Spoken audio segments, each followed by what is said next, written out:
السلام علیکم ورحمۃ اللہ وبرکاتہ۔ الحمد للہ رب العالمین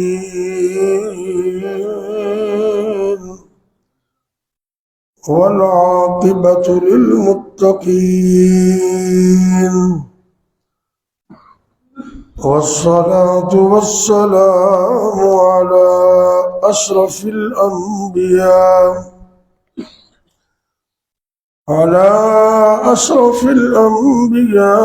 والمرسلين وعلى آله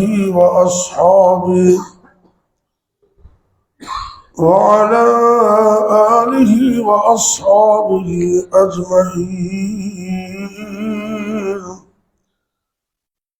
رب اشرح لي صدري ويسر لي أمري واحلل عقدة من لساني يفقهوا قولي، أما بعد فأعوذ بالله السميع العليم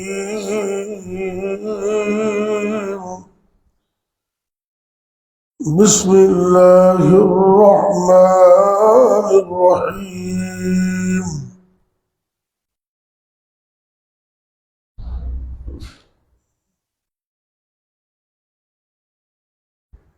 إذ أوى الفتية إلى الكهف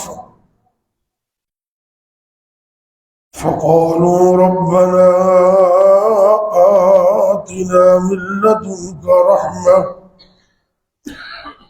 وهيئ لنا من أمرنا رشدا۔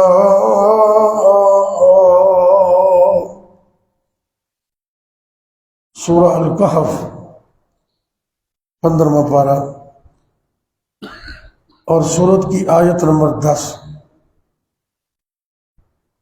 اصحاب کہف کی دعا کو اللہ نے یہاں بیان فرمایا۔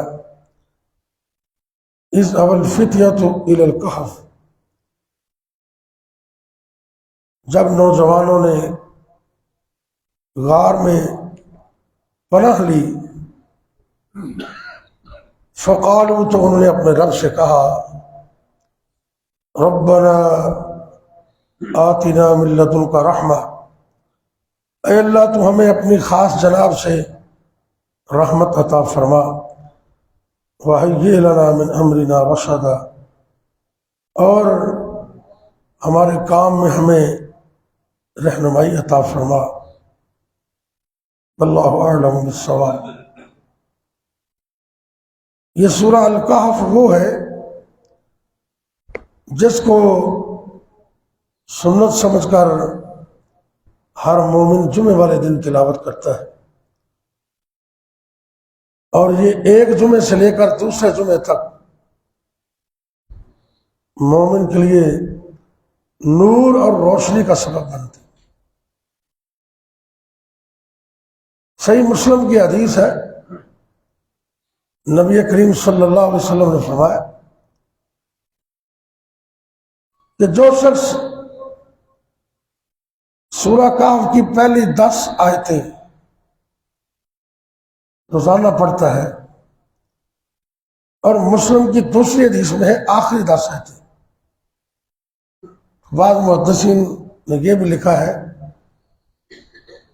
کہ میں پہلی 10 بھی پڑھتا ہوں اور آخری بھی پڑھ لیتا ہوں، اور میں بھی ایسے کرتا ہوں الحمدللہ، اور زبانی پڑھ لیتے ہیں 10 آیتیں پہلی بھی اور 10 آیتیں آخری بھی۔ اگر پہلی بھی پڑھ لی جائے تو کافی۔ آپ سرکار نے فرمایا کہ ایک تو یہ فرمایا کہ قیامت تک دنیا میں جتنے فتنے آئیں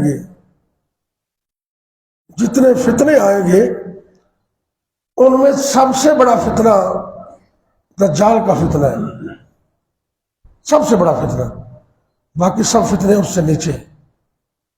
تو حدیث میں آتا ہے کہ سورہ کہف کی پہلی 10 یا آخری 10 آیتیں پڑھنے سے اللہ اس بندے کو دجال کے فتنے سے محفوظ کر لے۔ صحیح مسلم کی حدیث ہے۔ یہ جتنے ہم دوست بیٹھے ہیں ان کو زبانی یاد کریں. روز پڑھیں گے تو ہفتے دو ویسے زبانی یاد ہو جائے گی.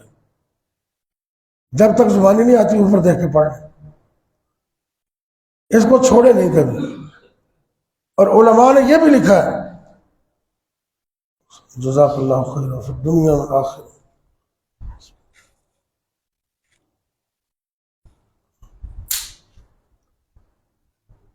کہ چونکہ دجال کا فتنہ سب سے بڑا ہے،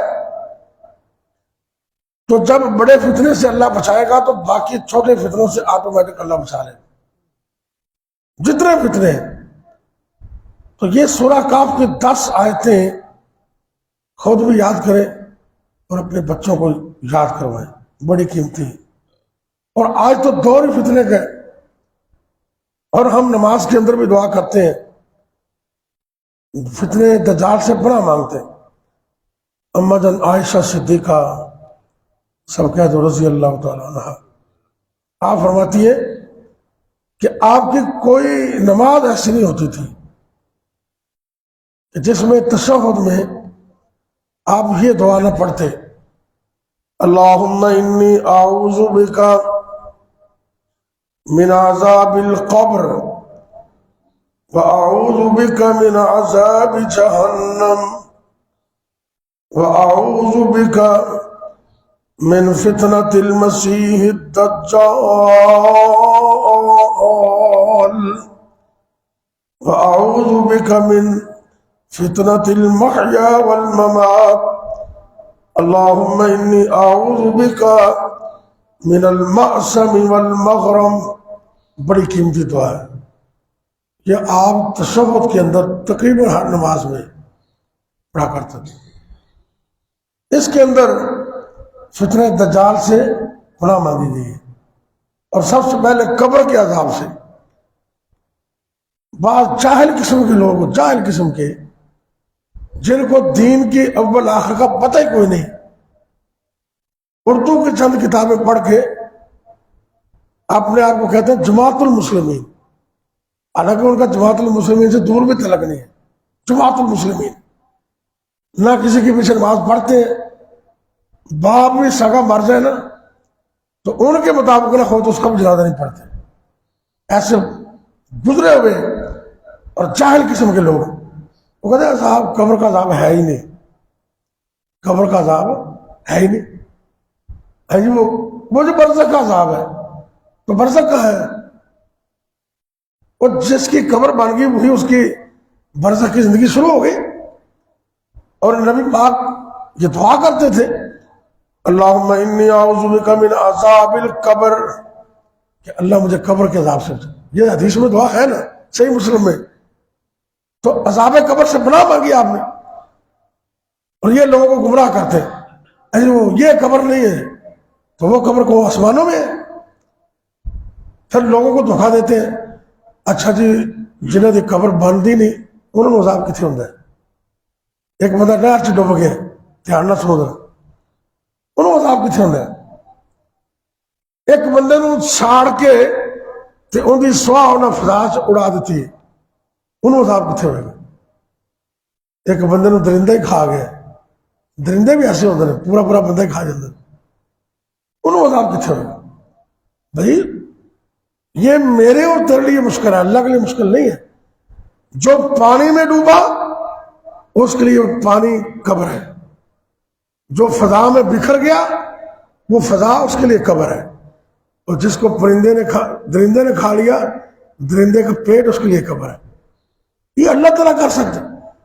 ایک قبرستان کے اندر ایک بندے کو عذاب ہو رہا ہے اور اسی قبر کے ساتھ والی قبر میں ایک بندہ جنت کی نعمتوں سے مالا مال ہو. ایسا ہے کہ نہیں؟ لیکن ایک کا دوسرے کو پتہ نہیں ہے. بندہ جب اپنی عقل سے سوچتا ہے نا پھر تو چیزیں مشکل لگتی ہیں، جب اللہ کی قدرت پر آئے تو پھر کوئی مشکل نہیں. مولانا عبداللہ شیخ پوری صاحب نام سنا تھا آپ میں سے کسی نے ان کا نام سنا؟ بعد میں دیکھا بھی ہوگا ماشاءاللہ، جان موسیٰ کو نے دیکھا. بڑا نام سے حافظ عبداللہ شیخ پوری، انہوں نے بیٹے حافظ عبد الباسط شیخ پوری اپنے مسجد کی دفعہ تقریر کر گئے. شیخوپورے بہت بڑی مسجد ہے، اتنے بڑا خطیب رہے نا، انہوں نے جمعے کسی نے سوال کیا اس طرح کسی بندے نے، انہوں نے پتا سی اپ ڈیٹ ہونے والا ہے سافٹ ویئر، کہتا جی عذاب قبر ہوئے گا، انہوں نے کہا مر کے ویخ پھر تمہیں پتہ چل جائے گا۔ بھائی قبر کا عذاب ہے، کائنات کے پیغمبر پناہ مانگتے رہے، اسی دعا کے اندر عذاب قبر سے پناہ اور اسی دعا کے اندر فتنہ دجال سے پناہ مانگی گی۔ تو یہ سورہ کاف کی 10 آیتیں اس کو یاد کر لیں، ہر قسم کا فتنہ اور خاص کر دجال کا فتنہ، اس سے انشاءاللہ آپ محفوظ ہو جائیں اللہ کے فضل سے۔ اور یہی جماعت المسلمین والے نا، نام کے مسلمان، نام کے، کام مسلمان والے نہیں ہیں۔ دوسرا وہ مسجد کے امام خطیب ان کے پیش پڑ جاتے ہیں، بھائی تھی تنخواہ لیندے ہو، تھوڑے پیچھے نماز نہیں ہوتی، تھی پیسے لیندے ہو تو تھوڑے پیچھے نماز نہیں ہوتی۔ مسلم مسجد ہے اتنے ڈگی پورے، میں اتوار کو درس دینا ہوتا، اتنے ایک دو ساتھی شہر آئے رمضان کے مہینے سے نا بڑی گرم گفتگو ہو رہی ہے، وہ اندر کوئی اتقاف والا بیٹھا سی، میں اندر کول بیٹھا سی، میں باہر آ گیا، ایک کوئی گل کرنا بس تیرا پیسے لینا ہے وہ تو پیچھے نماز نہیں ہوتی۔ میں خیر بیٹھ گیا، میں خیر جاننا نا کون جی تھی پروفیسر صاحب جی، تو میں کہ میں کالج کی پڑھانا، میں قرآن پڑھانا کالج یا حدیث پڑھانا، تو یا ترجمہ آج کل آ گیا، یعنی کہ وہ کام جڑا علماء ہے وہ میں کرنا، تو میں تنخواہ بھی لینا، تو میں آ جما تو تجھ کا پروفیسر صاحب آ کیا حال ہے، کیا جناب یہ مسجد مولوی 5-10 ہزار لے لینا تو انہیں تھی پیچھے پہ جاتے ہو۔ اور بھائی یہ کہنا جی اللہ نے آخیا ہے کہ سامان کلیلا، یہ دین دے بدلے پیسے لیندے ہیں، یہ غلط ہے۔ میں آپ کو کہا بھی وہ سامان کلیلا اللہ نے آخیا ہے بھی تھوڑے پیسے لیندے ہیں، تو میں ایسے کدی تھوڑے لائے نہیں تو زیادہ لانے، وہ دماغ کا جواب دیتا نا، ایسے کدی تھوڑے نہیں لائے، ایسے پیسے زیادہ لینے، انہوں پھر سمجھ آ گئی نہیں تشریح اور یہ جی نبی پاک نے کی جی حدیث میں چاہیے، یہ خدمت یہ سب تو بہترین مزدوری ہے، سب تو بہترین۔ امام بخاری رحمۃ اللہ علیہ نے صحیح بخاری کے اندر باب قائم کیتا ہے کہ جڑا قرآن پڑھا کے پیسے لینا ہے، مزدوری لینا ہے، تنخواہ لینا ہے، ان کی تنخواہ تے مزدوری دنیا دیا ساری مزدوری نالوں بہتر ہے۔ وہ قرآن نو ویچتا نہیں، وہ قرآن کی خدمت کے پیسے لینا، جڑا وقت دینا ہے اس وقت دے، باقی قرآن نو بیچنا کی بھی مسئلہ کچھ ہوئے تو پیش کچھ اور کر دینا پیسے لے کے، یہ ہے بیچنا، یہ قرآن کو بیچنا ہے۔ قرآن پڑھا کر تنخواہ لینا یہ اس میں نہیں آتا، اور یہ جاہل لوگ کہتے ہیں انہوں نے پیچھے نماز نہیں ہوتی، جن نے مولوی تنخواہ لیندے انہوں نے پیچھے نماز نہیں ہوتی۔ انا للہ و انا الیہ راجعون۔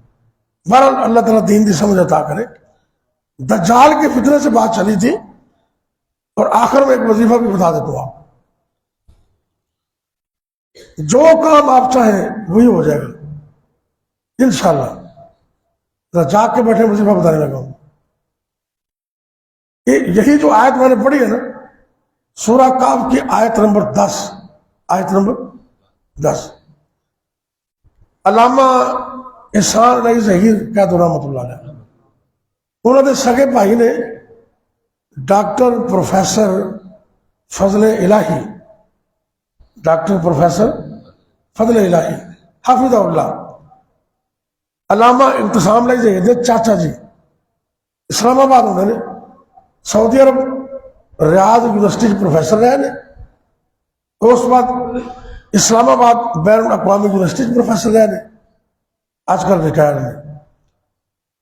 انہوں نے وظیفہ دسیا سورہ کہف والا، انہوں نے کسی اور بندے نے دسیا، اگے انہوں نے جنہیں کو سنیا انہیں پھر میں نے دسیا، کہنے لگے ایک بندہ بڑا پریشان سی، کہنے لگا جی میری شادی ہو گئی ہے، مکان اپنا تو کوئی نہیں، تو میں کوئی مکان کرائے تے لینا ہے، تو میری بیوی آدمی میں ایک ہو جو مکان چ رہا گی جتھے مسجد بھی نیڑے ہوئے توجہ کرنا، مسجد بھی نیڑے ہوئے، سکول بچوں کا قریب ہوئے، بازار بھی قریب ہوئے، ہسپتال بھی قریب ہوئے، دور نہ جانا پڑے۔ کہتا میں ہوں کی کرا، میں جتھے جانا کتنے مسجد قریب ہوتی تو بازار دور ہے، جب بازار قریب ہے تو مسجد دور ہے، بڑا پریشان ہے۔ کہہ کے ڈاکٹر صاحب کہتے تو سورہ کاف کا وظیفہ پڑھے کر، جڑا وظیفہ اصحاب کاف نے غار دے اندر پڑھیا تے اللہ نے غار چ انہوں کی مدد کی تھی، اللہ نے غار میں انہوں کی مدد کی تھی۔ کہنے لگے تو آپ پڑھیا کر ربنا، یاد کر لو، ربنا آتنا من لدنک رحمہ وہیئ لنا من امرنا رشدا۔ پھر سن لو، ربنا آتنا من لدنک رحمہ وہیئ لنا من امرنا رشدا۔ انہوں نے کہا جی میں حضرت صاحب سے کہتے وظیفہ شروع کر دیتا، پڑھی گیا بڑا ہی پڑھا، چلتے پھرتے پڑھنا۔ کہنا میں ایک دن میں ایک ہوٹل سے کھانا کھان بیٹھا، 2-3-4 دوست بیٹھے سن، ایویں میں ذکر کیتا یار مکان چاہیے تو ہونا اس طرح کا چاہیے، مسجد بھی قریب ہوئے، بازار بھی قریب ہوئے، ہسپتال بھی قریب ہوئے۔ انہوں نے کہا اتنے ایک مکان ہے تو ساریا چیزاں مل جان گیا، ساریا ہی جہیا چیزاں انہوں بیوی نے کیا ان کا ساریا ملوں گی۔ اس وظیفے کی برکت نال اللہ نے سبحانہ کا کام کر دیتا ہے۔ تو یقین ہونا چاہیے اللہ واسطے کوئی چیز مشکل ہے نہیں۔ سورہ کاف دی آیت نمبر 10 سے تو ربنا تو شروع کرنا ہے، ربنا آتنا من لدنک رحمتا وہیئ لنا من امرنا رشدا۔ ایک قرآن شفا بھی ہے، ایک قرآن ہدایت بھی ہے، ایک قرآن کامیابی دا ذریعہ بھی ہے، تو قرآن دکھاں دا علاج بھی ہے۔ اللہ میں نے تو عمل دی توفیق دے تو دنیا و آخرت اللہ ساڑی بہتر کر دے۔ بیماروں واسطے دعا کر یا رب لک الحمد کما ینبغی لجلال وجہک ولعظیم سلطانک۔ اللہم صلی وسلم علی نبینا محمد صلی اللہ علیہ وسلم۔ اللہم انا نجعلک فی نحورہم ونعوذ بک من شرورہم۔ اللہم انا نجعلک فی نحورہم ونعوذ بک من شرورہم۔ اللہم انا نجعلک فی نحورہم ونعوذ بک من شرورہم۔ اللہم علیک فلان وفلان واخوانہ، اللہم خذہم اخذ عزیز مقتدر، اللہم خذہم اخذ عزیز مقتدر، اللہم عجل باخذہم، اللہم عجل باخذہم، اللہم اکفنیہم بما شئت۔ یا اللہ تو سب معاف کر دے، اے اللہ صلی حالت رحم فرما، یا اللہ تو ہمیں جہان کامیاب کر دے، اللہ سارے بیماروں کو شفا دے دے، اللہ دنیا بھر دے مظلوموں کی مدد فرما، فلسطین، کشمیر، غزہ، جتھے جتھے مسلمان لوگ مظلوم نے اللہ تو انہوں کی مدد فرما۔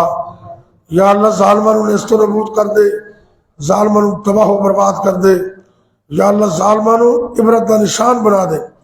اے میرے اللہ جتنے بیمار نے سب کو شفا دے دے، یا اللہ جتنے بیمار نے سب کو شفا دے دے، اللہ جتنے بیمار نے سب کو شفا دے دے۔ اللہ سارے جسموں دے وچوں ایک ایک وائرس بیماری نو نکال دے، اللہ سونے سارے جسم دے ایک ایک عضو نو تا حیات صحیح فرما دے، فار ایور تندرستی عطا کر دے۔ اے میرے اللہ رزقی حلال عطا کرنا، حرام تو بچا کے رکھنا، دشمنوں دی دشمنی تو بچا لے، سازشی لوگوں دی سازش تو بچا لے، اے اللہ حاسدین دے حسد تو بچا لے، یا اللہ ظالمہ دے ظلم تو بچا، اے میرے اللہ فسادیاں دے فساد تو بچا، یا اللہ دونوں جہان کامیاب کر دے، اللہ سارے بچیاں نو نیک کر دے، اکھاں دی ٹھنڈک بنا دے، جنہیں کوئی اولاد نہیں اللہ اپنی رحمت نال نیک صالح نرینہ اولاد عطا کر، جنہیں کوئی بیٹے بیٹیاں موجود نے اکھاں دی ٹھنڈک بنا، یا اللہ خاص کر جنہیں دے بچے جوان نے اللہ تو آسانی کر دے، اچھے رشتے عطا کر دے، اچھے گھر عطا کر دے، اچھا سبب لگا دے، ساری زندگی واسطے سکھ چین عطا کر دے، تے ساری زندگی واسطے کسی قسم کی مصیبت پریشانی اور آزمائش تو بچا کے رکھنا۔ یا اللہ تو سن معاف کر دے، جڑے فوت ہو گئے اللہ انہوں معاف کر، سارے والدین تے رحم فرما۔ اللہ جنہیں جنہیں دے والدین فوت ہو گئے اللہ انہوں دے والدین کو معاف کر کے جنت اعلیٰ مقام دے دے۔ جنہیں دے والدین زندہ نے انہوں بچوں کو اس نعمت کی قدر کرنی توفیق دے دے۔ اللہ جب تک زندہ رکھنا اپنے علاوہ کسی دا محتاج نہ کرنا۔ یا اللہ جب تک زندہ رکھنا اپنی توحید تے قائم رکھنا، جب موت آئے تو کلمہ نصیب کرنا۔ ربنا آتنا فی الدنیا حسنہ وفی الآخرۃ حسنہ وقنا عذاب النار۔ ربنا هب لنا من ازواجنا وذرياتنا قرة اعین واجعلنا للمتقین اماما۔ اللهم انا نجعلك في نحورهم ونعوذ بك من شرورهم۔ اللهم انا نجعلك في نحورهم ونعوذ بك من شرورهم۔ اللهم انا نجعلك في نحورهم ونعوذ بك من شرورهم۔ ربنا تقبل منا انك انت السميع العليم وتب علينا انك انت التواب الرحيم۔ وصلى الله تعالى على خير خلقه محمد وعلى آله وأصحابه أجمعين۔